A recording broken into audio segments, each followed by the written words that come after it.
Welcome to My Spoony Sisters, featuring stories from special guests dedicated to empowering those with chronic illness. Our goal? To connect people and provide the support and tools they need to live a better life.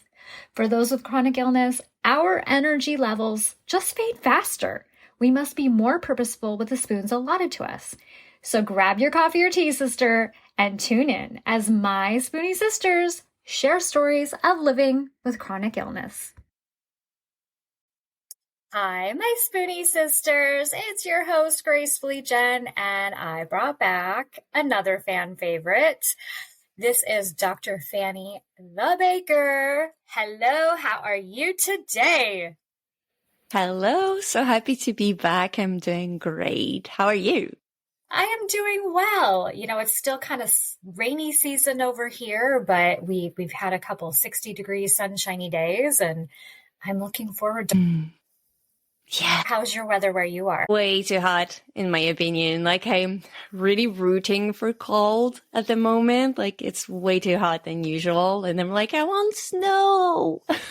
And we don't have snow. So you are the opposite of me. I want all the sun. I want beaches and palm trees. But I love skiing and hiking. I mean, I love all that too. Don't get me wrong. But I live in the Pacific Northwest. That's kind of what we get, you know, is all the mountains and the hiking and the beauty. And I love to escape once in a while. Yeah, I understand that. All right. So today we have so many exciting things for you guys. And well, where do we even dive in? We've got some expectation stuff to go over here. Do you want to kind of help dive us into this? Yes. So we're here today to discuss some myths and things about our sexuality, because I'm a sex coach and I'm really a fan of myth busting. So the first thing that we thought we should address is everything related to intercourse expectations. First, let's acknowledge that things are getting better, like sex is getting more voice as it should be, that includes the whole spectrum, intercourse, but not only intercourse, self-pleasuring and massage, caressing each other, caressing yourselves and things like that. And yet there's still this thing in our society that says, or that make us feel, that sex is in the end having intercourse and getting an orgasm. So the idea in here is to address this myth and say, hey, how can we reprogram ourselves so that things are different? You know, I think too, it has a lot to do with how we were raised, the conversations around these topics. Where I grew up was in southern Idaho, just north of Salt Lake City, where the big Mormon realm is. And I was brought up in the Mormon religion as a child. We stopped going when I was 12, but these were taboo conversations. This is not something that we talked about. It was something you did to make babies. And so growing up, it was like, you talk about it with your friends in secret, and you ask each other questions and you pull out the naughty books. And that's kind of as far as we got. And then you get into being an adult, and you get married, and your spouse has expectations and you have expectations, and how do you mold them together? And then you add in the chronic illness aspect as well. And so I'm excited to kind of see where you're going to take us with this today. How do people deal with the expectations? Is there a conversation that needs to happen, and how does that begin? I think first the idea is to know where you're coming from. So what you mentioned as a religious background is kind of a big thing that puts some heavy weight on the idea of sexuality and even just sensuality and connecting to your body. So that's a huge thing. And that's not the only one. I think the other is when we are taught about sex, when we get lessons for sex education, we're told about the risks, like how to avoid getting pregnant if you don't want, or avoiding getting STDs, for example. So when we talk about sex, it's always a question of how can I do to be safe, but what should I avoid doing to be safe? So we're basically told since teenage years that, hey, sex is dangerous.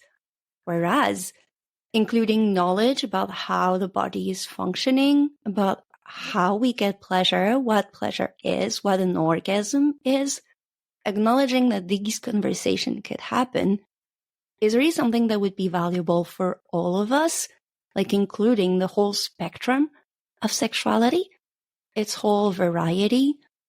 I think it starts there. And the other thing is how somehow we're supposed to know how sex works. Like, it's this magic recipe of suddenly everybody knows how to do it and what to do, and we don't learn how to do it. And the thing is, sex can be different from one person to another, and then add that to a partnership. So you're basically meeting a stranger who has their own ways of functioning and their own traumas and their own conditioning traumas or ways of functioning or getting pleasure. And you're like, what? There's just me and then this person and then our dynamic together? Like, what the fuck? And so what would you suggest to our listeners? Where do you begin? I think the idea is to first notice where you are. You may be perfectly happy. First, let's acknowledge that. There is no need to heal yourself or do whatever work that you're supposed to do if you're truly happy with where you are. Let's acknowledge that first. Then be sure to just check with yourself if you are truly happy or if you're telling yourself you're happy. That's a tiny thing that our brain is super keen on doing, like pretend that everything's okay, whereas inside we're not okay. Then the idea is when you've noticed that you are not happy with where you are, just check with yourself what's your current state at the moment. Are you numb and 100% disconnected from your body? Or are you able to access some kind of pleasure? And it's a question of bringing this to the relationship. Or is the relationship okay, but not quite? Like, do you feel safe in your partnership, for example? Whether it's a partnership for 10 minutes or for the rest of your life. There are so many things that can play. And I think the most important idea is to start slow to figure out where you're at. What I love saying is when I have people in my coaching practice and I'm like, we're going to focus on pleasure, there's no way if someone is really disconnected from their bodies, like giving the prescription of let's do 1 hour 3 times a week of masturbation, like this will not work. Let's face it, for many of us, it wouldn't work in our daily lives. In an ideal world, it would. But I think what I like to say as the first step is to reconnect to your senses, to acknowledge that you are a sensual person, that you have your sense of smell, that you have your sense of hear, your touch, you can play with your touch. And when you start with that, you start coming home. You soothe yourself. You allow yourself to access what is your true nature, because we are sensual beings, like literally having the possibilities and abilities to feel through our senses the world around us. And when you do that, you acknowledge what feels good. And when you acknowledge what feels good, you acknowledge what brings you pleasure. And when you connect to what brings you pleasure, you can start building a more intimate connection to your sexual energy and then with someone else. So that's a journey that requires commitment and energy, and it is bringing you ultimately, in my totally biased opinion, towards self-love and self-cherishing. And it's a journey. It's not a race. Hell yes. Okay, so we've had you mention how we start. What would be the next baby steps? I think the next baby step is to find out pleasure and what brings you pleasure. So you have the 5 senses first.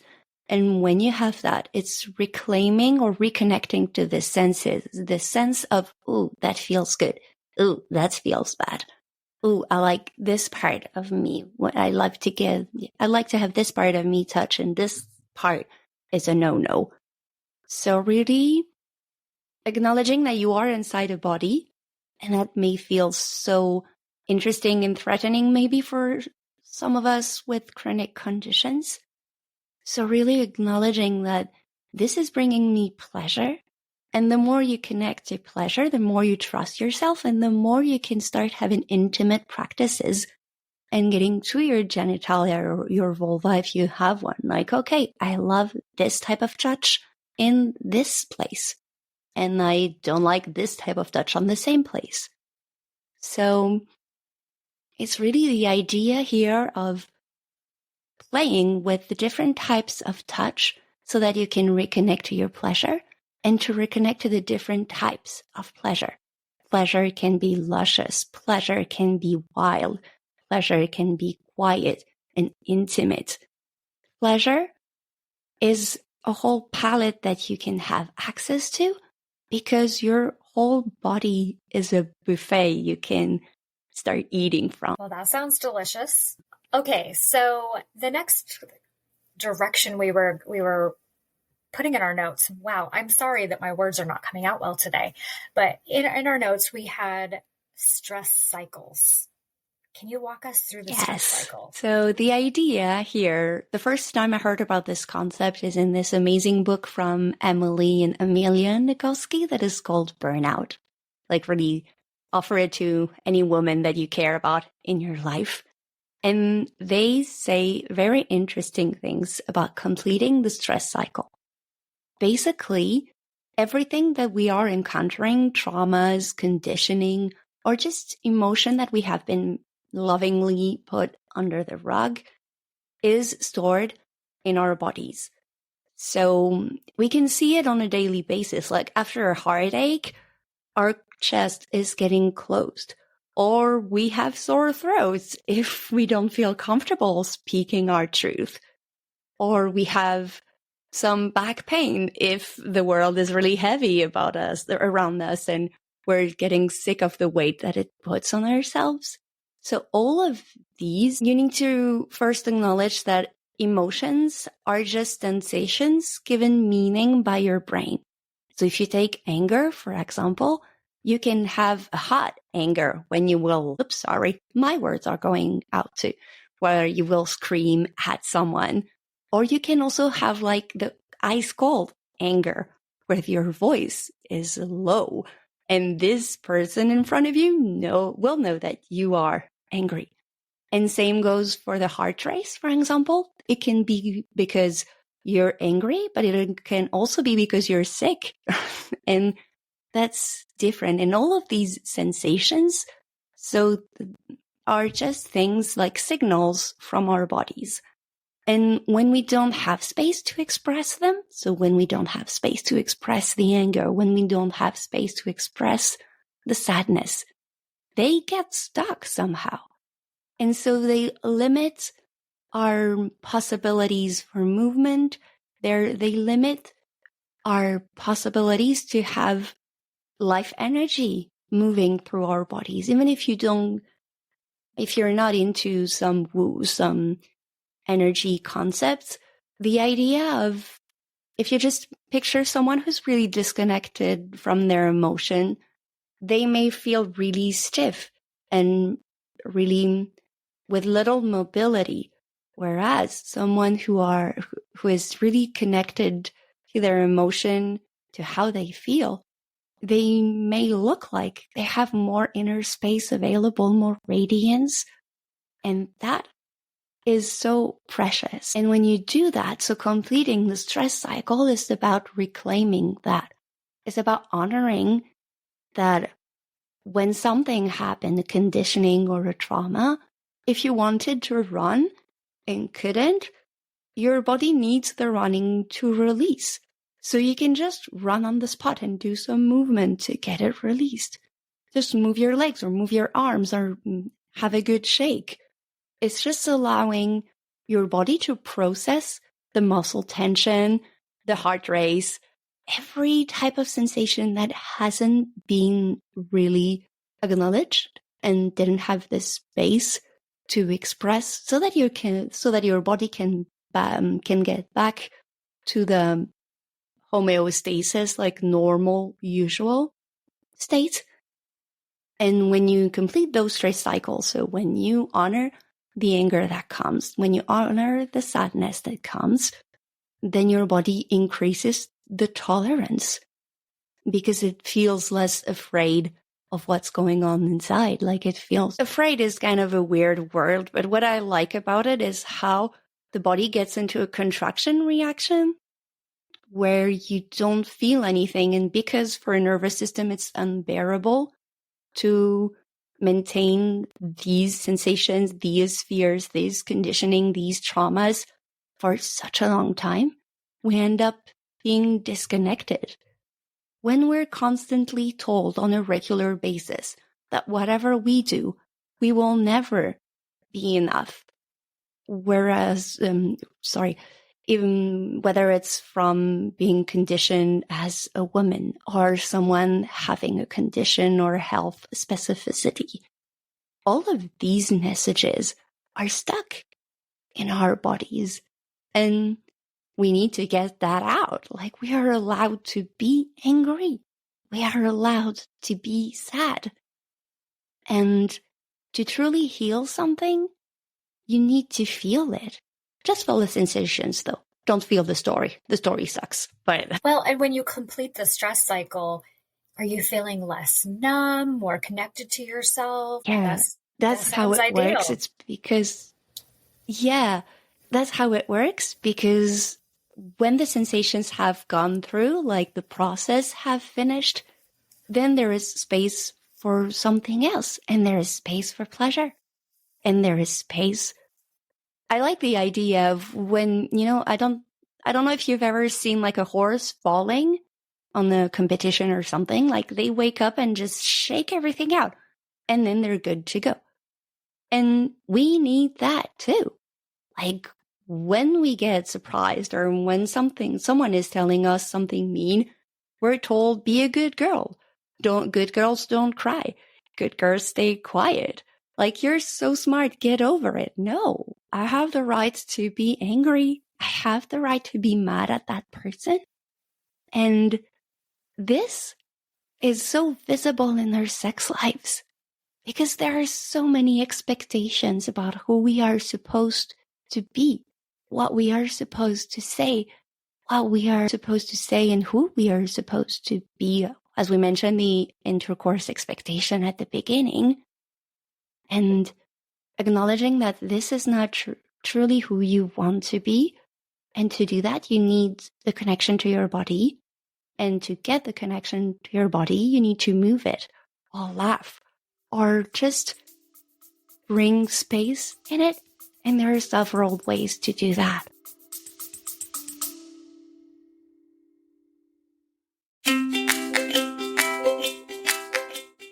Calling all spoonies. As a host of a chronic illness podcast, nothing lights up my day more than hearing from you, our incredible listeners. Whether it's a topic close to your heart that you want us to uncover, or you are keen to show your own journey as a guest on our show, your voice matters. Living with chronic illness can often feel isolating, but through the power of podcasting, we can come together as a community to uplift, educate, and inspire one another. Your stories, insights, and questions drive the conversations we have and the topics we explore. So if there's something on your mind, a story that you are just itching to share, or a guest you'd love to hear from, don't hesitate to reach out. Your voice is not only welcomed here, but celebrated.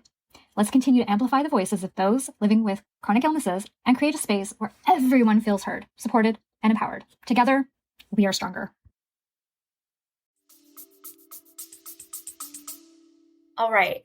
How does self-consent change the dynamic in the relationship? I love talking about self-consent. I could go on and on and on for hours. So catch me if I do that. Hey, I'm here for it. I think self-consent is really the next step of consent. Consent, as we know it, is taking rightfully its space in conversations. Like, consent is yes, or yes, please, I want it. nothing else. Like maybe or silence or just the thought of, I need to do this because X, Y, or Z reason. Like this is not consent. So that's the first part. And this happens to our bodies too. For example, I have so many patients coming who have vulvodynia, so pain during sex.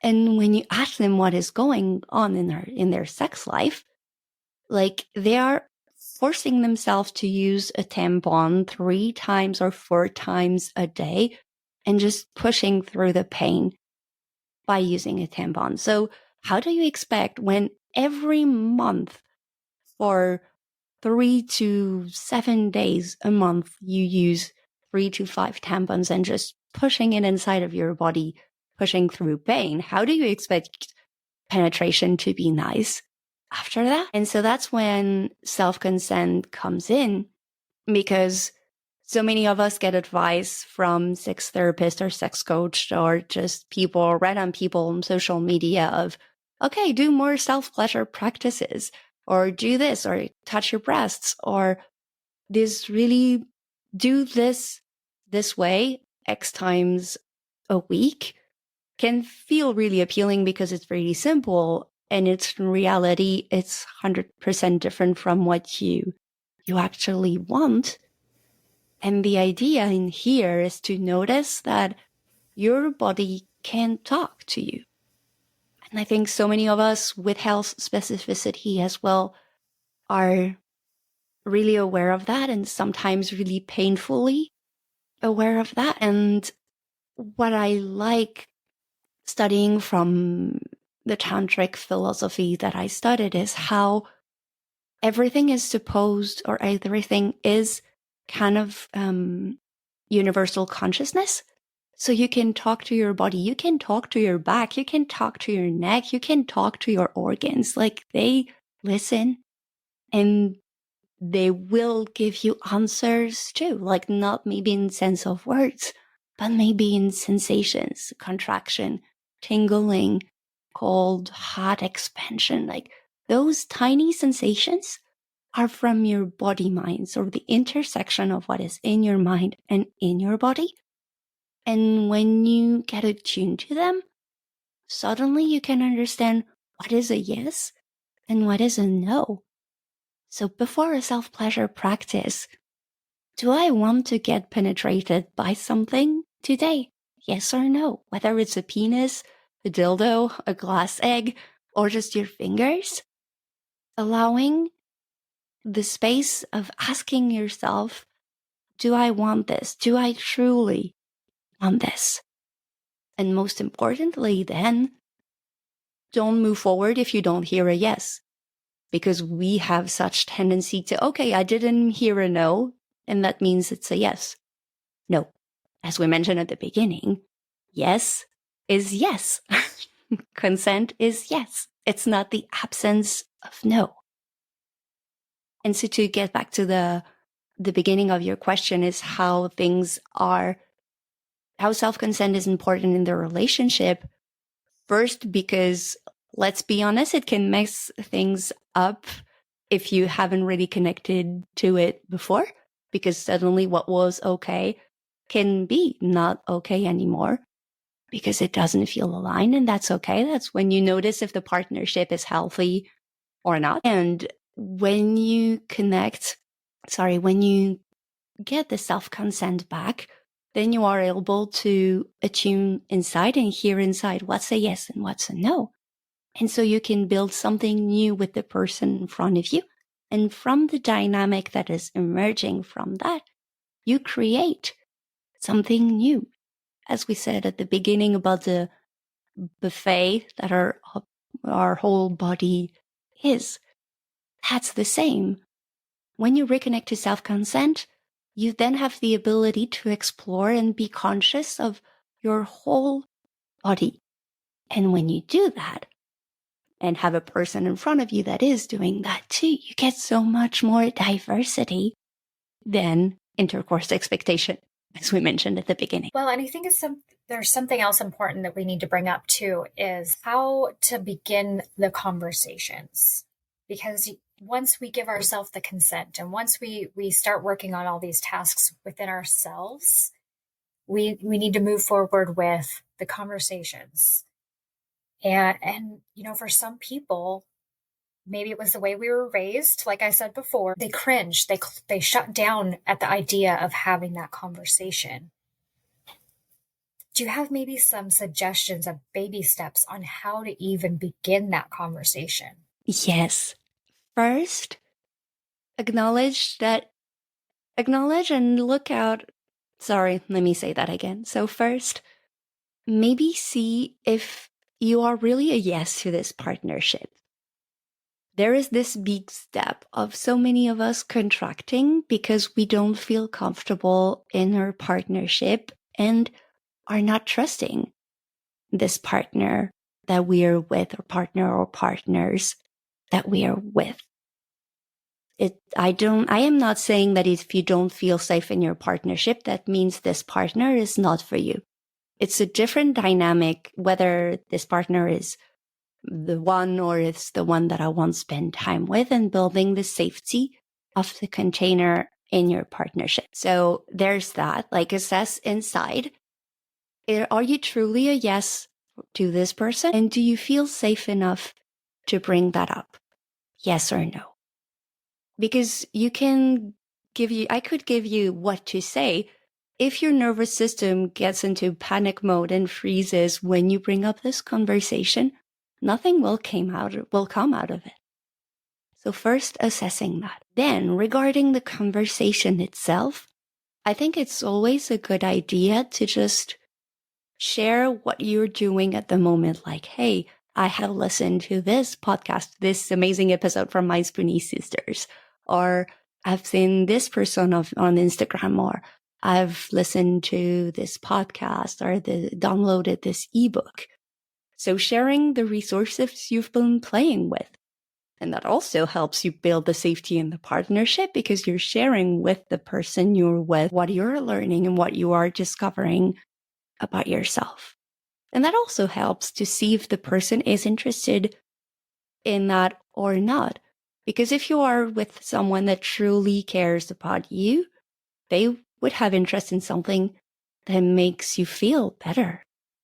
Not saying that they have to, but it's usually a good sign. Like if you are in a partnership where people or both of all of the partners are dedicated to bring the best out of each other, usually comes with interest or just acknowledgement and respect to what is going on in this partnership, or in when the partner is experiencing. Having said that, I'm sorry, there are weird noise here. Can you hear them? I don't hear anything. No? Okay. You're gonna have... Okay, good. I heard weird noises and I was like, okay, oh God, I hope she doesn't get that. Sorry. And so, having said that, the idea, when you feel ready and safe enough in your body and connected enough to your body, is to invite the partner or partners to play with you and continue deepening the depth or deepening what you are playing with, and sensations, the ways of playing you are using, and inviting your partner in it. It's really, in my opinion, a matter of sharing, and it can be really, really challenging.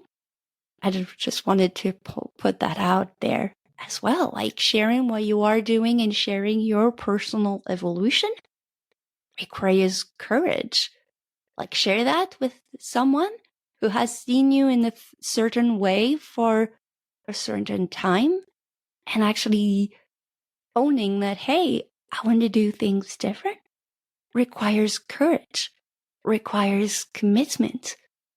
And yet you deserve that, because if you don't do it for yourself, nobody will do it for you. At the end of the day, you are the one having your own back. You're the one who can have your back the best. I could not agree with you anymore. I have a question for you from the audience. Yes. How does medication affect your sex drive and what to do about it? Because, there's so many side effects that we're facing with these medications. So how do you combat that? Yeah, that's such an interesting and important question. The first is be sure that this medication is truly needed and that there's no alternative. Because so many of us are just told, we're not even told.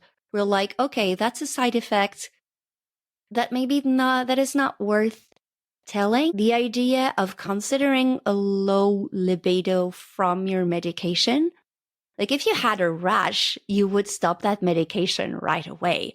If you notice that this medication is lowering your libido and you can really see the difference from the medication, go back to your doctor and ask, is this the only one available? Like, I don't know how it works in the US, but in France, we have what we call générique. So like you have the main molecule and then the pharmaceuticals company provide the same molecule, but it doesn't have the same name.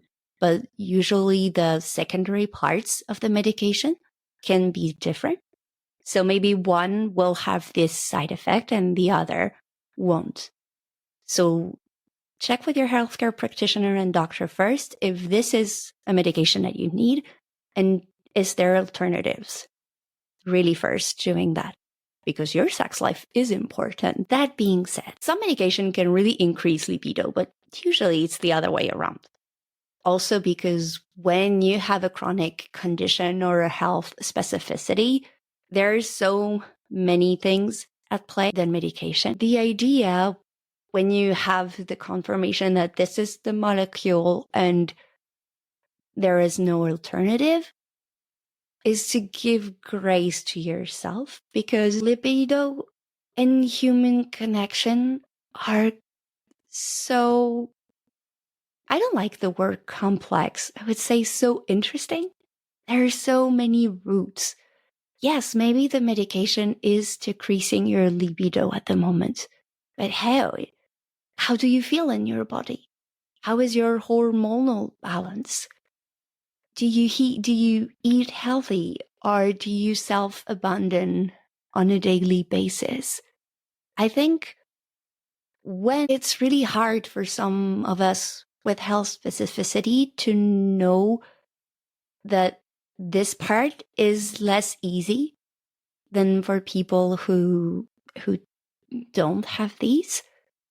And because I'm trying to find a metaphor here, but somehow I can't. It's just that if you take libido that comes from hormonal and the medication and how you eat and the quality and the safety of your partnership container and there are so many other roots and topics that you can take care of, that you can work on or play with. So if the medication is really lowering and affecting your libido, use that first as an opportunity to heal other roots. Come home to yourself and reconnect to what we mentioned at the beginning, starting slow, awakening your senses and building pleasure. Oh, my libido has disappeared. And when you look deeper, you're like, I actually don't know what is bringing me pleasure. I actually don't know what my senses are. Because when we take medication, usually we have a complex relationship with our bodies, or at least a different relationship with our bodies. And it's really an opportunity to start befriending yourself. Use that as an opportunity to build something different and build something that first was different before, and that may be different from what everyone is expecting and what is society telling you. Again, expectation, like intercourse expectation that we mentioned, that they have a happy sex life and they are taking time to masturbate with their partners or exchanging masturbation. Like, it's really an opportunity when you face a mitigation effect to redefine what is a happy sex life for you. What is your libido doing for you? How do you want to play? I think an important thing to bring up too is that we have this expectation of ourselves and of our libido to be like the movies. And reality is, our lives are not movies. It's just not going to work that way. You are not going to come home from a fancy dinner with your spouse and suddenly look at them and be like, well, let me throw you against the wall. It doesn't always work that way. No. And even more than that, there is this whole concept about the accelerators and the brakes, about how your desire reacts to what will be stopping you and what would excite you. Like you mentioned, so after coming from a fancy dinner, but if you're exhausted after taking care of the kids for your whole day, like you have your whole brakes on. It's a matter of playing with what excites you and what is slowing you down, and acknowledging that every intensity, every spark of pleasure is valuable.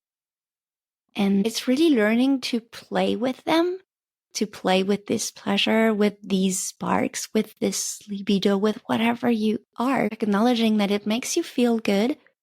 And some things are putting you in a good mood, and some things are putting the brakes on and you're like, hell no, don't touch me.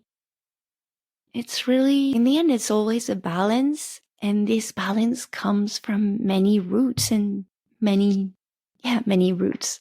Well, and my unprofessional recommendation to our listeners would say, hey, if you're going to go out to a fancy dinner, don't overindulge.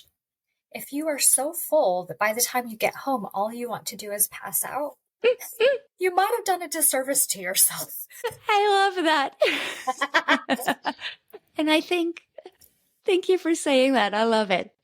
And I think one of the things that I forgot and that we tend to forget is also to not take ourselves so seriously. Like, absolutely. As well, like we have one life, it's time to live it. And it's time to have fun with it. And I can see how it can be challenging regarding what you are facing on a daily basis. But sex is also something that is supposed to bring you pleasure, that is supposed to make you feel good. And so many of us can be stuck into, again, the expectations we mentioned at the beginning, or the unprocessed stress cycle, an unfinished stress cycle, that suddenly it becomes heavy and weighted.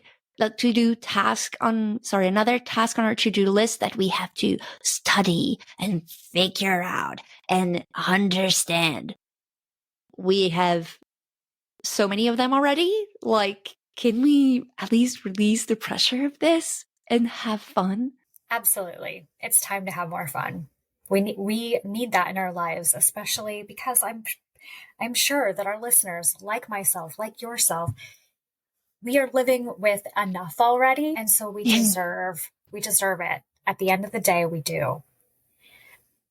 Okay, we could go on for hours, I'm sure. What would you like to close with our listeners today? What I always share from the bottom of my heart: you're normal. You can think however broken you are, there is nothing wrong with you. The world we're living in is twisted and we're changing it, but there is nothing wrong with you. Coming home and acknowledging that coming home can be really nice and sometimes really suck because home is how, just thinking about your family of origin, like they could challenge you when you come home. Same goes for your body. Like coming home in your body, sometimes you're just like, no, why are you reacting like this? Why are you doing that? And things like that. I think in the end, it's just that you're normal and nothing is worth you making yourself feeling bad. Thank you for your time. I cannot wait to see what you bring to us next time. And yeah, once again, thank you so much for having me. Absolutely. Well, my Spoonie sisters, until next time, don't forget your spoon.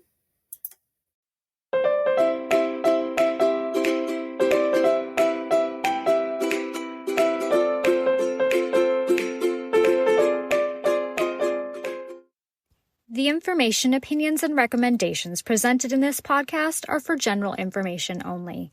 Consult your own physician for any medical issues that you may be having.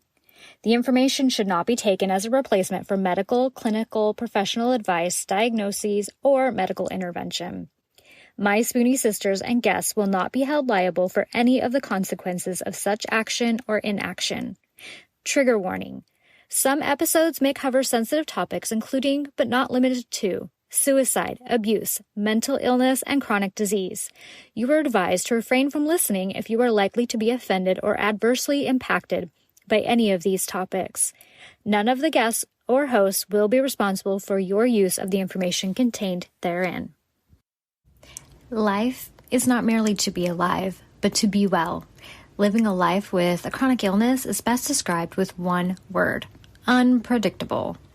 Be Well's products are designed to make the unpredictable easier to deal with. Back when I was getting my infusions, I would have loved to have their adult zip hoodie. They even have one in pink. They also have everything from one-day pill holders to urgency buckets. So remember, they want to make your life a little easier. So be sure to check out Be Well.